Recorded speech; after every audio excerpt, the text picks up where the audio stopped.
ठीक है क्लास, तो यहाँ पर कंप्लीट होता है अब आपका येलो ईल में लाइफ साइकिल। चलिए अब हम लोग बात कर लेते हैं अपने सेकंड टॉपिक के बारे में।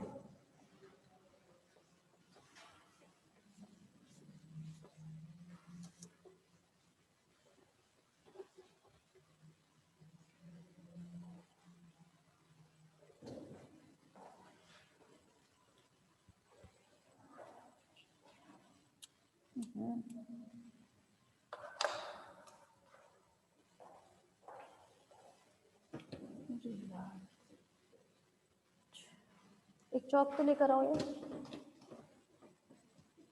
चलो रहने दो।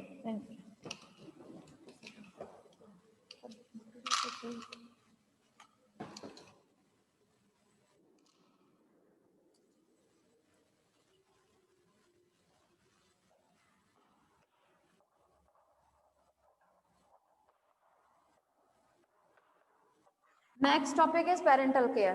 क्या होता है पेरेंटल केयर?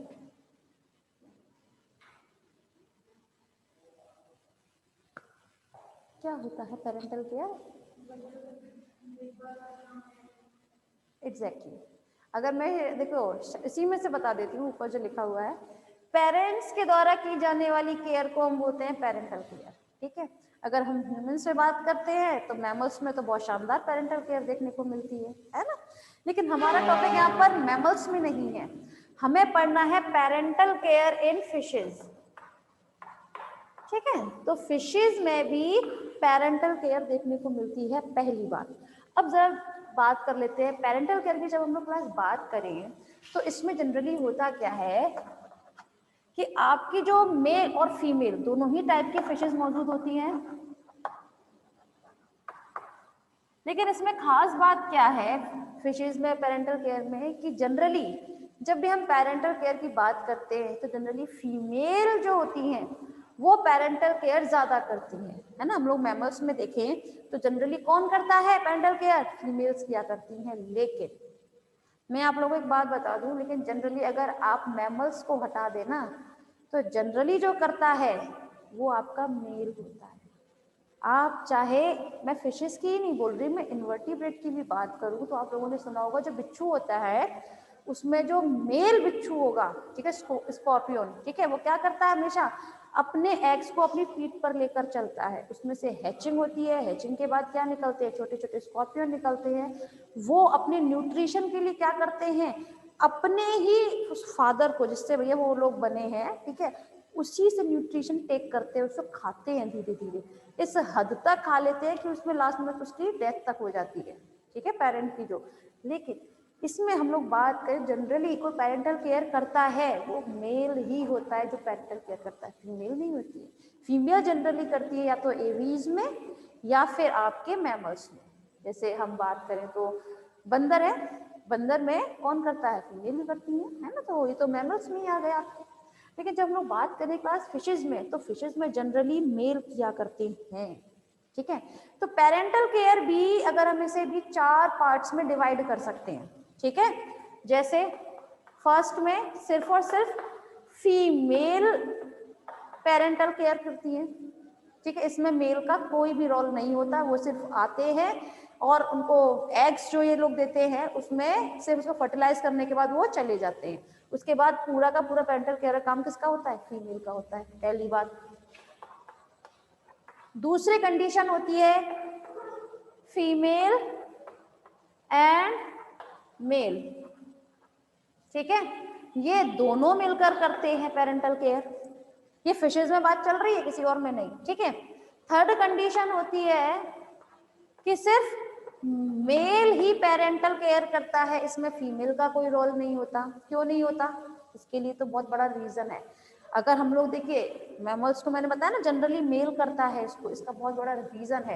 एक्चुअली मेल जो है जब भी पेरेंटल केयर करता है, फीमेल आती है, स्पॉनिंग की प्रोसेस की उसने, ये तो फर्टिलाइज करेगा, फर्टिलाइज करने के बाद पूरा देख रेख अपने एग्स की वो हमेशा मेल करेगा। फीमेल का तो बस एग ले करने के बाद वो तो यहाँ से चली जाएगी। क्यों? मेल हमेशा उसको जाने की परमिशन क्यों देता है? इसके रीजन है। पहली बात तो ये क्योंकि वो जो फीमेल होगी उसको आगे के लिए फिर तैयार होना है स्पॉनिंग के लिए, है ना। क्योंकि पेरेंटल केयर करना हंसी खेल नहीं होता, चाहे हम एनिमल्स की ही बात क्यों ना करें। जब भी जनरली जो फिशेज होती है पेरेंटल केयर करती है ना, तो इस हद तक करती हैं कि या तो उनकी डेथ हो जाती है, वो खाना भी नहीं खाते हैं, फूड तक नहीं खा पाते हैं, वो कुछ नहीं खाते उस दौरान। तो पता है फीमेल को वो इसलिए वहां से भेज देते हैं जिससे वो अपना खाना तो कम से कम अच्छे से खाए, क्योंकि उसको फिर से उसी कंडीशन में आना है, उसको फिर से एग ले करना है, तो उसकी बॉडी का सही रहना जरूरी होगा, है ना। इसीलिए जनरली मेल जो होता है वो ही क्या करता है, पेरेंटल केयर करता है। ठीक है। एक फोर्थ कंडीशन जो होगी वो ये होती है फीमेल एंड मेल। वो सिर्फ और सिर्फ आते हैं, अपने स्पॉनिंग की प्रोसेस की है, उसको फर्टिलाइज किया है, बस उसको एक सुटेबल जगह पर अपने अंडों को छोड़कर, फर्टिलाइज्ड एग को छोड़कर चले जाते हैं। इसमें ना तो मेल का कोई काम रहता है ना फीमेल का, वो सिर्फ और सिर्फ उनको एक सुटेबल प्लेस पर छोड़कर अपने एग को, फर्टिलाइज्ड एग को, वो चले जाते हैं वहां से। तो इसमें आपने 4 कंडीशन देखी है। ठीक है। फिशेज, कुछ फिशेज ऐसी होंगी जिनमें से फीमेल करती है, कुछ फिशेज में ऐसी स्पीशीज हैं जो दोनों करते हैं, मेल एंड फीमेल, है ना। कुछ में सिर्फ मेल करता है और उसमें आपके मेल फीमेल दोनों करते हैं। जैसे अगर हम बात करें, सबसे शानदार जो मिलता है वो मिलता है मेल में अगर, तो 3 स्टिकल बैकफिश में मिलता है। इसके बारे में बात करेंगे। चलिए पहले क्लास बात कर लेते हैं हम, अभी टाइम है। चलिए ठीक है, 4 कंडीशन समझ में आई ना। चलिए आगे बात करते हैं हम।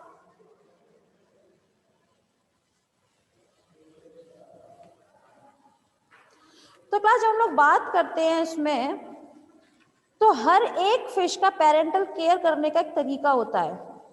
जैसे आप लोगों को बताया एबाइसल एंड पैलेजिक एग्स, जानते हैं ना, एबाइसल एंड पैलेजिक एग्स के बारे में अभी बताया था। एबाइसल में क्या होगा, जो फ्रेश वाटर फिश होगी वो हमेशा बॉटम में एग ले करेगी। क्यों करेगी, क्यों करती है, इस जो प्रोसेस है ना बॉटम में एग ले करने का, उसका एक रीजन यही है, उसको हम बोलते हैं एबाइसल। ठीक है ना। दूसरा है पैलेजिक। पैलेजिक में क्या होता है, जो मैराइन फिशेज होती है वो हमेशा उसके अंडे ऊपर की तरफ तैरते रहते हैं। ठीक है। इन दोनों से ही बचाने के लिए पेरेंटल केयर क्या होता है, बचाना, ठीक है, प्रोटेक्ट करना। तो अब एक बात बताओ, चाहे तो वो ऊपर दे, ठीक है, मैराइन फिश की तरह, चाहे वो फ्रेश वाटर की तरह बॉटम में दे, इन दोनों ही कंडीशन में एक चीज बहुत कॉमन है कि इन दोनों ही कंडीशन में एग जो है वो बह सकते हैं किसी भी दिशा में, है ना। अगर ये बह गए तो क्या, एक बात बताओ, इसमें से हैचिंग होगी, हैचिंग हो जाएगी तो क्या उसमें से निकलेंगे, बेबी निकल ही नहीं सकते हैं उसमें से ना, बेबी फिश। तो इसीलिए इस कंडीशन से बचाने के लिए कि भाई वो एक जगह से क्या ना करें, वो भाई बहे नहीं, ठीक है, इसीलिए सेकंड इसमें स्टेप आता है। आप लोग लिख रहे हैं ना, फर्स्ट लिख लीजिएगा एबाइसल एंड पैलेजिक एग्स लिखा है, सेकंड लिखिएगा अटैचमेंट साइट। सेकंड है इसमें अटैचमेंट साइट। अटैचमेंट साइट में क्लास क्या होता है कि देखिए ये बह जाते हैं जनरली, ठीक है, इसीलिए फिशेस जनरली क्या करती हैं, अपने एग्स को किसी ना किसी प्रोटेक्शन में रखती हैं। फॉर एग्जाम्पल जैसे इलास्मोब्रैंक फिश होती है या होलोसिफिलाई फिशेस, जैसे स्कॉलियोडॉन है आपकी, इसमें इलास्मोब्रैंक में आती है ये, है ना। तो ये होलोसिफिलाई जो है वो क्या करती हैं, अपने एग्स के चारों ओर एक हॉर्नी शेल बनाती हैं। क्या बनाती हैं, एक हॉर्नी शेल बनाती है। ये शेल भी कैसे बनेगा, जनरली ये शेल बनता है आपका, ये अपने मुंह से एक मतलब म्यूकस लाइक स्ट्रक्चर होता है, म्यूकस जो है ना, म्यूकस सब्सटेंस जो है वो सीक्रेट करती है, और उससे जो है ना इसके एग्स जो हो जाते हैं चिपक जाते हैं एक दूसरे से। चिपकने के बाद वो अपने उस एग के झुंड को उठाते हैं और किसी भी चाहे कोई स्टोन हो वहां चिपका देंगे, कहीं भी चिपकाएंगे, मगर वो किसी एक ऐसी जगह चिपका देते हैं जिससे वो बह ना पाए, है ना। पहली बात, आपने एक मछली का नाम सुना होगा, that is a perch, perch fish. ये पर्च फिश क्या करती है, इसके एग्स हमेशा ये म्यूकस के द्वारा इस तरह से एक दूसरे से चिपका देती है, जैसे मोतियों की माला होती है, ठीक है, इस तरह चिपका देती है पर्च फिश, और म्यूकस के द्वारा ही चिपकाए गए हैं ये। उसको उठाएगी और किसी भी स्टोन से या किसी भी जो मतलब पानी के अंदर जो रहते हैं ना, प्लांट्स रहते हैं, उनसे जाकर चिपका देगी। चिपकाना उनका जरूरी है, अटैचमेंट साइट बहुत ज्यादा जरूरी होती है पेरेंटल केयर में, क्योंकि अगर वो अटैचमेंट नहीं करेंगे तो उनके जो एग्स है वो इजीली बह जाएंगे, है ना। हमने फर्स्ट जो पढ़ा था आपका एबाइसल एंड पैलेजिक, उसमें क्या था, वो बह जाते थे, इसीलिए ये जो फिश होती हैं वो बहुत ज्यादा क्वांटिटी में एग ले करती हैं, जिससे कम से कम कुछ तो उनमें सरवाइव कर सकें, उनकी प्रजाति जो है, उनकी स्पीशीज जो है वो थोड़ी सी जिंदा तो रहे, इसीलिए उनके सबसे ज्यादा जो है एग ले इसीलिए किए जाते हैं, ठीक है, अपनी प्रजाति को सुरक्षित रखने के लिए। ठीक, नेक्स्ट लिखिएगा नेस्टलिंग फॉर्मिंग। नेक्स्ट फॉर्म करती है ना ये,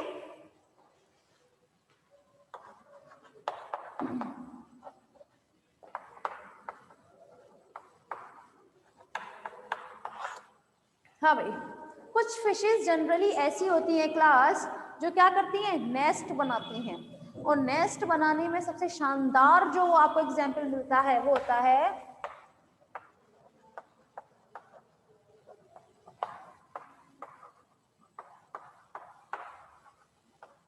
थ्री स्टिकल बैकफिश।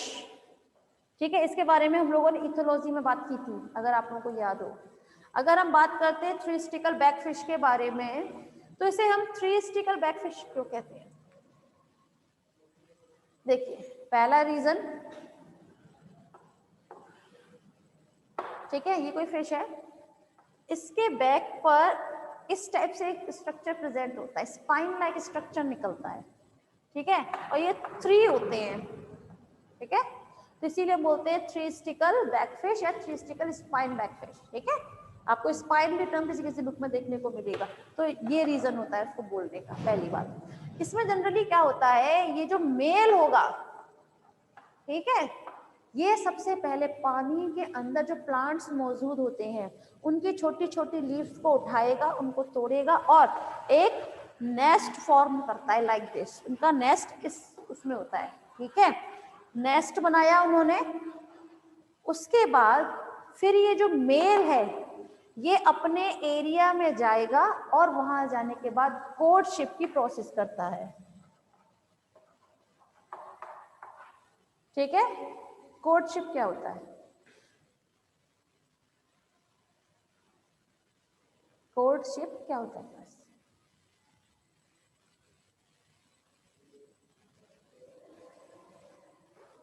नहीं पता? आप लोग जानते हैं कि कोई भी मेल या फीमेल अपने पार्टनर को अपनी तरफ अट्रैक्ट करने के लिए जो एक्टिविटी करता है उसे हम बोलते हैं कोर्टशिप, ठीक है। तो कोर्टशिप के लिए मेल जनरली या तो ऊपर नीचे इस तरह से मूव करता है, किसी फीमेल को देखने के बाद उसके चारों ओर चक्कर लगाएगा, ऊपर नीचे अपनी मतलब प्रतिभा का प्रदर्शन करता है, ठीक है, उसको अपनी तरफ आकर्षित करने के लिए, अट्रैक्ट करने के लिए अलग तरह की एक्टिविटी करता है, और इसी प्रोसेस को हम बोलते हैं कोर्टशिप। कोई परेशानी? क्लियर? तो चलिए क्लास, इसकी आगे कहानी बाद में बात करेंगे। कोर्टशिप के बाद फीमेल फिर किस तरह से इसमें आके अगले करती है वो हम बाद में बात करते हैं, ठीक।